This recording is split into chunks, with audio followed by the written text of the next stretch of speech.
మనం రీసెంట్‌గా వస్తున్న ఏపీకి సంబంధించిన పొలిటికల్ బ్యాక్‌గ్రౌండ్ స్టోరీల విషయానికొస్తే గనక రీసెంట్‌గా రిలీజ్ అయిన 'యాత్ర 1' కావచ్చు, 2 కావచ్చు, అంతకుముందు వచ్చిన 1 కావచ్చు. వాళ్ళు డైరెక్ట్‌గా నేమ్స్ పెట్టే తీస్తున్నారు 'వ్యూహం' కావచ్చు. సో, మీరెందుకు దీన్ని ఫిక్షనల్‌గా అంటే ఇలా ఒకటి క్రియేట్ చేసి ఆంధ్రప్రదేశ్ అని పెట్టకుండా, అమరావతి అని పెట్టకుండా అంటే దీని వెనక ఎందుకు అంత పర్టిక్యులర్‌గా మీరు అసలు నేమ్స్ పెట్టలేదు? బలవంతుడు ఒకలా బతుకుతాడు సొసైటీలో, బలహీనుడు ఒకలా బతుకుతాడండి. పోరాడేవాడు ఎప్పుడు బలహీనుడే. బలహీనుడికి ఒక న్యాయం ఉంటుంది, బలవంతుడికి ఒక న్యాయం ఉంటుంది సొసైటీలో. మేము నిజాయితీగా రైతుల గురించి చెప్పాలనుకున్నప్పుడు మేము బలహీనులమే కదండి జనం దృష్టిలో.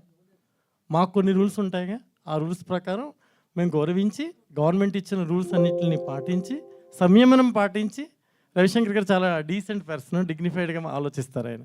సెన్సార్ వాళ్ళు చెప్పిన ప్రతి కరెక్షన్ చేసి సీజీ మళ్ళీ 45 మినిట్స్ సినిమా సీజీ చేయాల్సి వచ్చింది. మేము జస్ట్ ఓన్లీ ఆంధ్రప్రదేశ్ మ్యాప్ ఒక శిబిరం వెనకాల కనిపిస్తున్నందుకు 45 మినిట్స్ సీజీ మళ్ళీ చేసి మేము అన్నీ చేసి ఎన్నో అండి. ప్రతి ఒక్కరు వచ్చి ప్రెస్ మీట్ పెట్టేశారు వాళ్ళు చాలామంది. మేము పెట్టలేదండి, గవర్నమెంట్ని గౌరవించాలి, రాజ్యాంగబద్ధంగా చేయాలి ఏదైనా అని గవర్నమెంట్ రూల్స్ అన్నింటినీ పాటిస్తూ ఈ సినిమా తీశానండి నేను.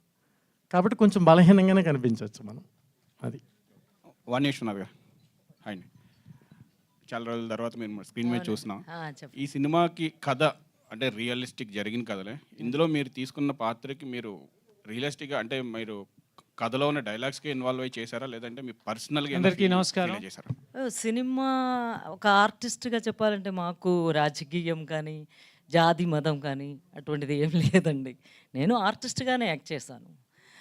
కానీ ఇంకొకటి ఏంటంటే వీళ్ళ కన్నీళ్ళు దగ్గర ఉండి చూసి యాక్ట్ చేయడానికి నాకు కుదిరింది. అది కొత్త ఎక్స్పీరియన్స్. దాన్ని మనం విని లేకపోతే సినిమాలో చూసి మనం యాక్ట్ చేద్దాం. ఇది మనం వాళ్ళ కన్నీళ్ళు చూసి అప్పుడే వచ్చి యాక్షన్ అలా అది ఒక కొత్త ఎక్స్పీరియన్స్గా జరిగింది. వాళ్ళ బాధలు కష్టాలు అదంతా చూసి యాక్ట్ చేయడం కుదిరింది. మీకు బాగా హత్తుకున్న